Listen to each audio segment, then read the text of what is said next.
যেগুলো আমাদের রমাদানকে অর্থবহ করতে পারে, তার ভিতরে 1 নম্বর বলেছিলাম তওবা ইস্তেগফার করে আগের সব গুনাহগুলো থেকে আল্লাহর কাছ থেকে মাগফিরাত আদায় করে নেওয়া, যাতে করে রমজানে ইবাদতের জন্য আপনি উপযুক্ত হন, আল্লাহর রহমত প্রাপ্তির তৌফিক প্রাপ্ত হন।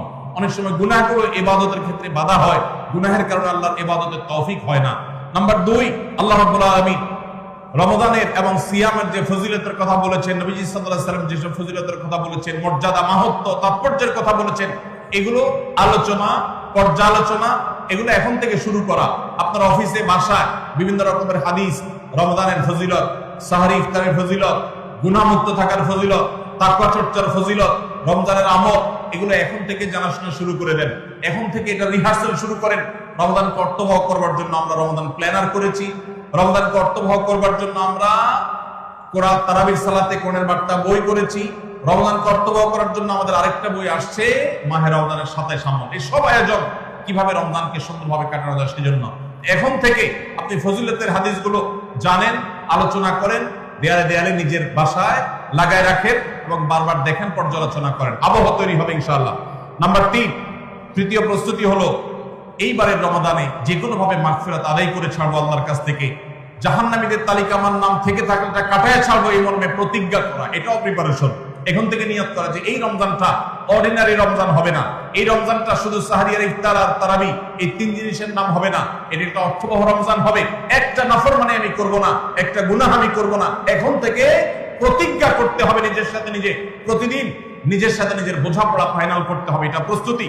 নাম্বার 4, বিগত রমাদানের যদি কোনো রোজা কাজা হয়ে থাকে সেগুলো সব আদায় করে শেষ করতে হবে শাবানের মধ্যে। নাম্বার 5, শিরক এবং হাসাদ, হিংসা, এগুলোর কারণে আল্লাহর সাধারণ ক্ষমার উপযুক্ততা মানুষ হারিয়ে ফেলে, সেগুলো থেকে মুক্ত থাকার প্রতিজ্ঞা করে মুক্ত থাকার জন্য চেষ্টা করতে হবে এখন থেকে, যে শিরক থেকে থাকলে জীবনে কখনো সেই শিরক থেকে মুক্ত হওয়া, অন্তরে কারোর প্রতি হাসাদ থাকলে সেটাকে দূর করা, তার কল্যাণকামী হওয়া, এগুলোর মধ্য দিয়ে রমজানে যে সাধারণ ক্ষমা হবে তার জন্য নিজের উপযুক্ততা তৈরি করা, এটাও রমজানের প্রস্তুতির অংশ। নাম্বার 6, বিগত রমজানগুলোতে কোন কোন কারণে আমার আমল হয় না, কোন দোস্তের কারণে, কোন বন্ধুর কারণে, কোন গ্রুপের কারণে, কোন অ্যাপসের কারণে, কোন ফেসবুকের কারণে, সেগুলো একটা একটা করে এই রমজানে যেন জীবনে না থাকে সেগুলা ছিন্ন করার জন্য প্রস্তুতি নেওয়া। নাম্বার 7, রমজানের মাসলা মাসাইল গুলো জানা, এটাও রমজানের প্রস্তুতির অংশ, এখন থেকে সেটা করা। 8 নম্বর হলো রমজানে যে আমল করতে চান এখন থেকে সেগুলো শুরু করে দেন, তেলাওয়াত করা। অনেক সালাফ শাবান মাস থেকে প্রচুর তেলাওয়াত করা শুরু করতেন, নবীজি শাবান মাস থেকে নফল রোজা শুরু করতেন। এগুলো হলো আগে থেকে প্রস্তুতি এবং মহড়া।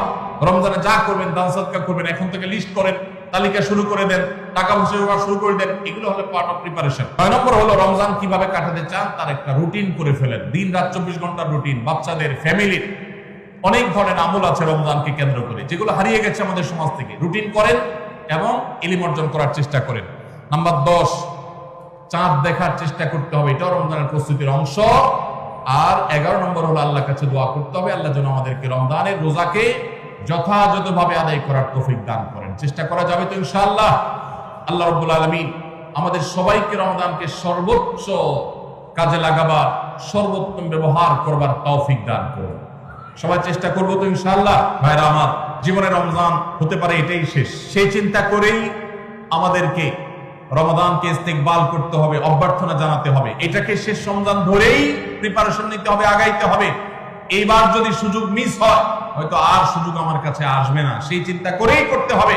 তাহলে ইনশাআল্লাহ এই রমাদানে অর্থবহ কিছু করা সম্ভবপর হবে।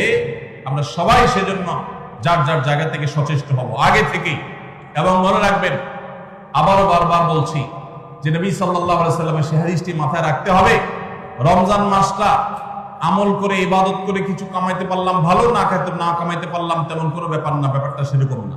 ব্যাপারটা হলো, যদি এই মাস চলে যায় আর অবহেলায় আপনি আল্লাহর কাছ থেকে মাগফিরাত আদায় করতে না পারেন, তাহলে বাউদামান আদরাকা রমাদান ওয়া লাম ইগফার লাহ, এই হাদিসের মিসদাক হবেন আপনি, এই হাদিসের প্রয়োগ ক্ষেত্র হবেন আপনি। সেক্ষেত্রে রমজান পেয়েও মাগফিরাত না পাওয়ার কারণে ধ্বংস অনিবার্য হয়ে যাবে। এটা শুধুমাত্র শখের বিষয় না, এটা ডু অর ডাই এর মতো ব্যাপার। আপনি রমজান পাইলেন আর মাগফিরাত পাইলেন না, জাহান্নাম নিশ্চিত হবে। অতএব যারা বাঁচতে চায় তারা এখন থেকে প্ল্যান প্রোগ্রাম করবে, করা যাবে না ইনশাআল্লাহ। সেই সাথে আমি শুরুতে যেটা বলেছিলাম, রমাদান সেই মাস যেই মাসে আমল এবং ইবাদতের শুধু উন্নতি আর তারা কি না, মুসলমানদের সার্বিক অগ্রগতি উন্নতি আল্লাহ রাব্বুল আলামিন এই মাসে দিয়েছেন।